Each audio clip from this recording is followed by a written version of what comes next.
With the blessings of God, the most merciful, this is Amir Sultan, QHSC Business International Chief Executive Officer, CEO. I hope you are following on videos. Today I will be talking on chapter number 316. Before I proceed to chapter number 316, I would like all of you to subscribe my YouTube channel and press the bell button after doing that. Moreover, follow me on Facebook, Instagram, LinkedIn and Twitter. Thank you so much.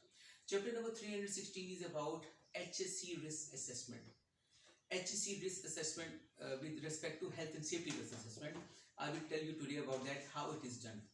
Health and safety risk assessment with respect to ISO 45001 2018 ISO standard or any other standards of health and safety, it is mandatory to do the health and safety risk assessment. In the health and safety risk assessments, we take up the values from the tables of likelihood, that how much likelihood likeness that hazard will comes down to proper risk, will generate any risk about from that issue. And that severity table tells about how much severe can that risk be, which can raise to up to the lot of issues longer on. And then when we put the values of likelihood and 70 into the table in the matrix, we comes down to the values of low risk, medium risk or high risk. Okay, in this also I give you one example. uh, Suppose there is a big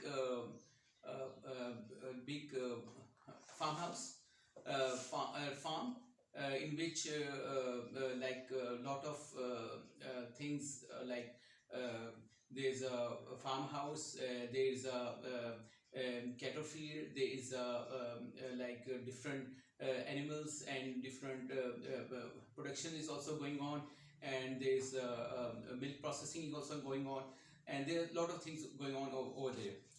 Then one of the plants, processing plant, from where the milk is processed to make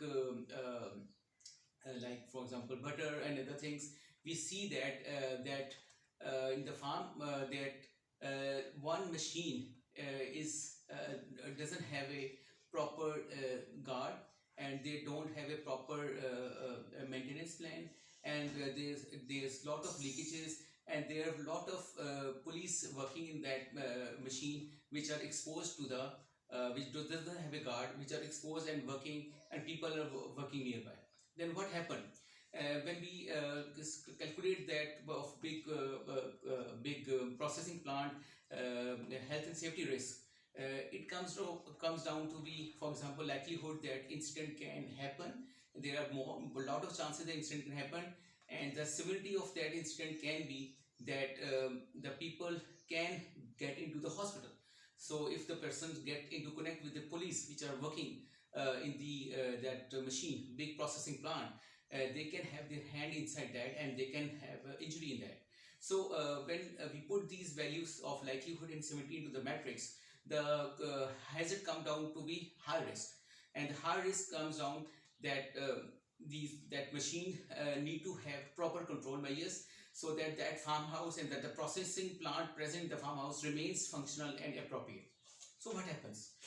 We put control measures like put engineering controls like safeguards on the all the police, make a maintenance plan for all the machines, have a competent person, make give trainings to the person who's handling those machines and plant in the farmhouse, have safety signs, have a safety instructions, have the instructions of the people who are present over there to use the machines, to wear proper safety mechanical shoes, proper safety gloves, safety goggles, safety clothes, a safety mask, and then have to have a proper marking of those machines, having proper work instructions of that machine, have a proper lux level of over there present near that machines, and so on. So this is I just give you example that how the control measures for this type of situation comes down, and how we have to apply that.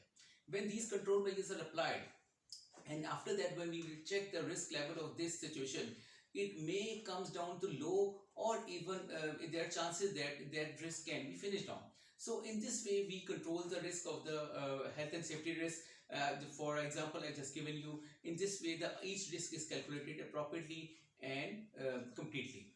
If you need more details, summary, analysis, reports, recommendation, you can contact me from anywhere in the world at +92 335 734 7400, and you can contact me on my another number at +92 314 639 700. Even you can contact me on my 3 email addresses at amirsultanrana@yahoo.com, amirsultanrana@gmail.com, contact at qhscbusinessinternational.com, and even you can contact me on my company website at www.qhscbusinessinternational.com. Thank you so much.